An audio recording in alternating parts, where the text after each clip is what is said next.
All right, gonna do another quick video here on the Jeep. So today we're going to replace the factory brake hoses here with the correct extended ones for the 3-inch lift we have on this. And the reason we're going that route is because everything in the brake system checks out well, but we're noticing more at higher speeds, like highway speeds, coming to a stop, braking, and the Jeep wants to kind of like pull to the right side just a little bit. So with everything else checking out, the only thing I could really come up with is, I know in the past I've seen it too, even with my own vehicles, you can't, sometimes like these rubber lines, they'll actually swell up, and that's when the line's starting to fail, and then other times they actually start to collapse and you can't really see that. That's kind of the feeling we're going with right now. And plus, like I said, we want to get the appropriate brake hoses on here for the correct lift. In a way, it's another way to, I don't want to say throw parts at it, but kind of do that method and also take care of something we've been wanting to take care of on this for a while. But like I said, everything else on the brake system checks out with the calipers and everything like that. We're just going to go with this for now and see what happens next. I'll get it all bled and go from there. But yeah, gonna have to undo the banjo bolt down there. I don't know what size it is yet. Take it all off these retainers, and then this one has the bracket here, and then we'll have to undo this. And then the other thing too, you want to make sure you can get your bleeders loose. I would probably do this before you do this project, just in case, because I know in the past I've had bleeders strip out, break, whatever, and then I ended up bleeding it just at the line, and that's not necessarily the best way to do it, but try to avoid all that. Make sure you can get your brake bleeders broken loose, which this one already broke loose, so we're good there. Next step, I'm just going to make sure I can get just all these connections loosened up, and then we'll go from there. Okay, I got this brake line here broken loose. So I was holding the bottom of the brake line here with some vice grips, because when I initially started to loosen it, it was twisting the whole line, and you definitely don't want to do that. Once you get it started, you kind of want to work it back and forth like that, and just kind of keep going with it. Make sure it keeps spinning. I mean, it's almost loose. This thing should pop off here any second, but just make sure you keep doing that. That way you don't twist the line. If this was rusty, I'd be a lot more concerned about it, but this one's pretty good shape. Obviously, it's got that coating on it. And then whenever you're done, just make sure, if you do what I did here, where I kind of marred it and exposed some bare metal, you want to throw some paint on there, something, even like if you have some oil, like oil-based undercoating, just smear it on there. Something to protect it, because that's where it's going to rust first, and then you'll have that failure down the road when things start to actually corrode. But okay, so the one thing I just want to mention is this brake hose and the ABS sensor retainer here. There is a small 10mm bolt goes in there. Just take your time, because mine wanted to come out and then it got stuck.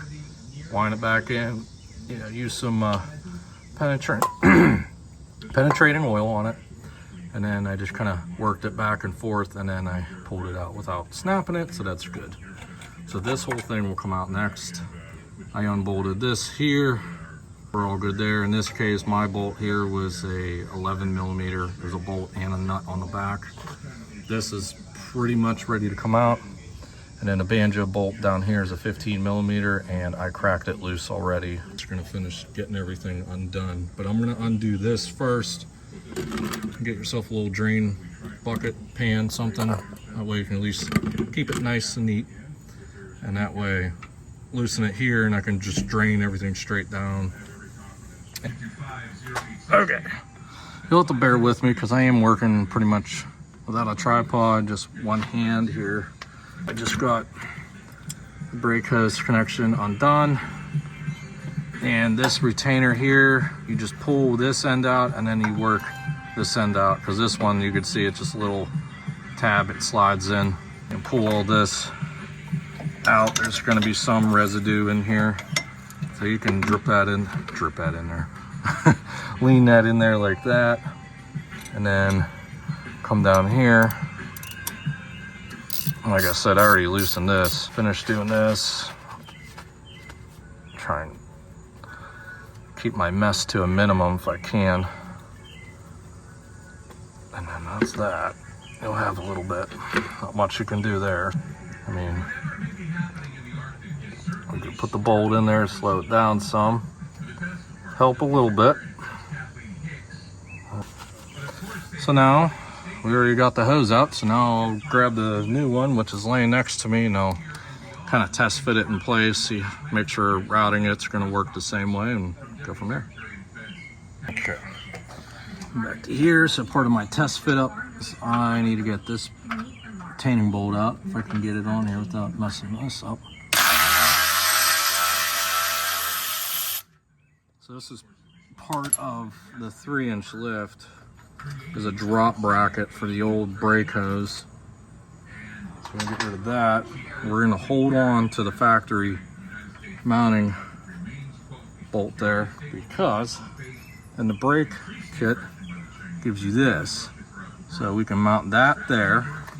And then once we get that brake hose up through the hole, let's see if I can show you real quick. One-handed. See, I got a little bit of a gap there. So what we do with that is then we take that retaining clip and it slides around the brake hose, and you can see how it's bent like that, so it provides tension on the hose. So that's how we retain everything. So just wanted to show you how that's going to work. So let me get that in place, because like I said, I don't have a tripod or anything. It's the best I can do. Okay. So I got that snugged up in there. So the factory one has a tab and it goes into that hole and it helps keep everything from spinning on you, but this one doesn't. Just hold it in place until it snugs up and then you can get it, you know, tightened up. And mine's good, mine's not going anywhere. Is I'm gonna put this in here, get it retained, and then I'll try to thread the fitting in. I'll be honest with you, a lot of time doing it that way is a little more difficult. If it becomes too difficult, what I'll do is I'll take this bolt back out. I'll put all this stuff on here, you know, with the retaining clip on it, and then do all this without it being fastened to the frame. It gives you a little more movement so you can get things lined up with the threads. And then when it's going, you know, when it's going in there correctly, that's when I'll mount it and then I'll finish tightening this up. So that's just one way to do it, but we'll see how it goes. All right, just want to show you, I did get the hose out of the bracket, but this is what you're going to be dealing with. Still a crust, and I had to spread that out. You may need a vise to do that. I mean, you probably could do it on the ground, but it would have been, it's going to be tough just because it's so hard to hold it. So I just got this big screwdriver, you know, just kept prying it where I could and drove it. Actually was able, that was the best way. I was able to drive it straight in with a hammer and just keep yanking up on it, and then eventually dropped it like that. No, I'm kidding. I got the brake hose to kind of like wiggle out, and I just pulled it out once I got it up and out of the vise. And get this all out. And we can take this, hopefully without dropping it. That's about the only thing rusty on this Jeep. It's just that. And like I said, that goes in here. There is a tab. No, I can't get it in there. All right, just want to show you how I got it started. Like I said, this fitting, it's hard to move sometimes because they have this coating, the paint on there and stuff, so it doesn't really spin nicely. So it makes it hard to spin into this. So I just kind of leave this hanging down. I just fished it through the hole for the bracket, and I just threading the hose itself on. So I already got it started. So I can just work that around, and eventually I'll just grab my wrenches and then I'll just keep going. And then I'll push this back up through the bracket, and then I'll slide in my retainer. But for now, I'm gonna get it snugged up a little bit, and then I'll get ready to put that retainer in. I'll show you how that works. Okay, got my brake line up through a bracket. So you can see this retainer, it just fits in that slot. So what I like to do is I like to put them straight in first, but it will have to be put in this way because there's not enough, the retainer itself's too long, so it'll bottom out here before it gets all the way seated. But I like to get them started and then try and do this on the camera. And then I swivel it and get it to there. And then once you get it there, what I'll do is I'm gonna open these jaws up all the way. So I'll get one jaw there and one jaw on this side. And then I'll squeeze it and that'll force this retainer right there. And then that's the easiest way I found to get it seated. I'm gonna do that now. Okay, so I got my bigger vice grips to make it, so I'm just gonna squeeze it. If I can hold it one hand, there you go. And the jaw might be in the way, but that's pretty much the bulk of it. And then give it, there you go. So you can see, oh, seated. You don't want to see any gap. Like, yeah, the inside, you know, radius of that retainer, you don't want to see that gap at all. That has to be all the way there, and that's how you know it's seated. So we're all good there. So next thing, just kind of take this. I'm just gonna do this one-handed, show you. So I'm gonna get fish this way. This is how it's gonna go in there. Take out that banjo bolt, and I'll put it in there like that. And then I'll reroute that hose right in this retainer. Okay, here we go. So I got that all good. Got my hose, my ABS and the hose routed down in here. And then I got my ABS just zip tied just to help it secure there. And then got that all tightened up. That's how that looks. Down in there. I know it's not super snug in there. You can close that up more if you want, but this should be fine. It's still catching in there, so I'm not too worried about it. But you can see the difference that this 3-inch extended braided hose makes compared to stock, so you don't need those drop brackets anymore. Kind of cleans it up a little bit. So like I said, this is another reason of doing it other than just making sure our brake hoses are functioning correctly and, you know, ready to roll for more miles down the road safely. So that's it for the front. I'll go do the other side and then I'll be bouncing to the back, which is very similar, but I will show you how to do that part. Okay, so now we're on the back of the Jeep here. Gonna look at switching out the brake hose right here. We'll be undoing that mounting bolt and that bracket bolt. This is the drop bracket originally for the lift. And then down here, same as the front. I'm trying to show you. There's another banjo bolt right there. And then that'll be it. And just like the front, these fittings will tend to stick and, you know, get stuck because of the coated lines. I'll probably end up breaking it loose and then just spinning it off. Well, let's do this one first. Of course, I'm not going to go through this.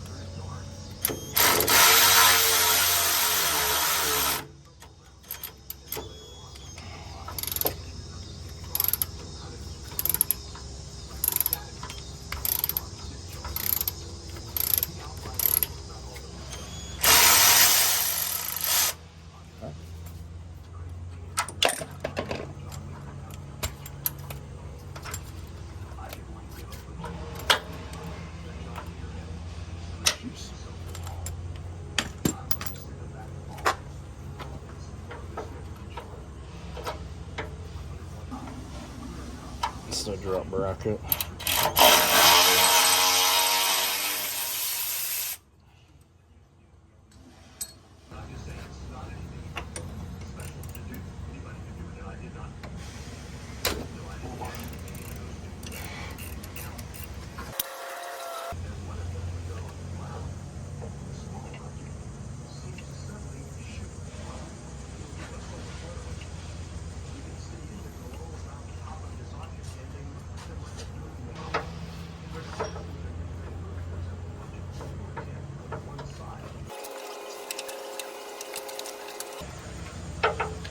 Ta-da. Brackets. There.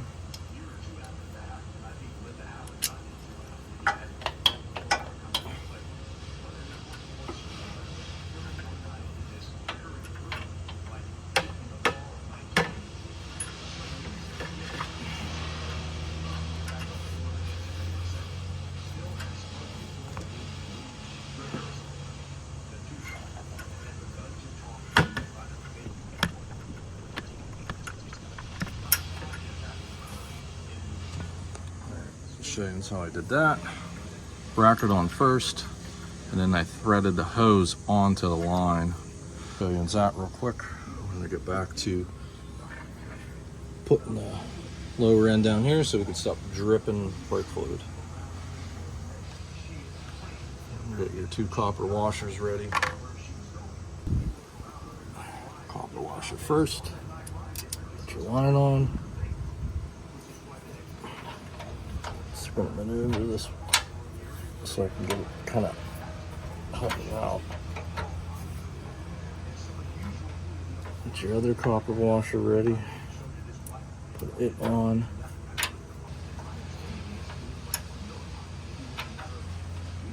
There.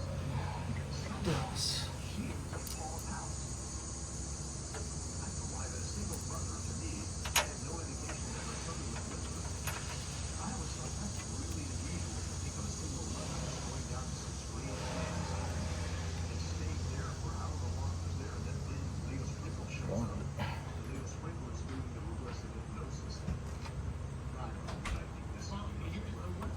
Just do a quick little overview.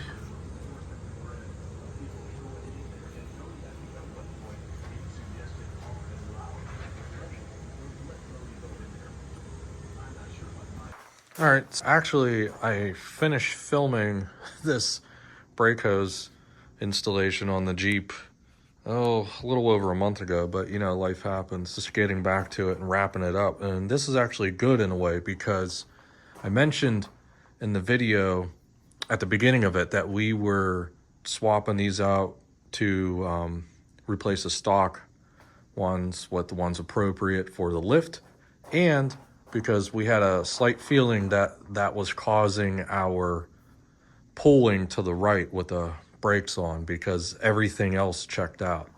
So it turns out we were right. Yeah, my dad has been driving the Jeep for a while, and that's what it ended up being. He said there's no pull, nothing like that anymore, and braking great. That'll take care of everything on that for sure. Just do another little peek on this stuff just to show you how everything's routed. This is the weird one because of the extreme length, I guess you could say, but it doesn't hit exhaust or anything like that. No binding or twisting. So this one's ran about the same way. Like I said, everything checks out, and that did solve our problem with the pulling to the right with the brake sides. That's pretty awesome. And that'll take care of everything on the Jeep this time around. But if you like what you saw, you know, I'd appreciate a like, and please subscribe as well. I got more videos coming up, you know, relative to the Jeep and of course the F-150 that I'm building. We'll eventually get the stuff like that on that. So yeah, that'll wrap this all up. As always, we'll see you in the next one. And thanks for watching.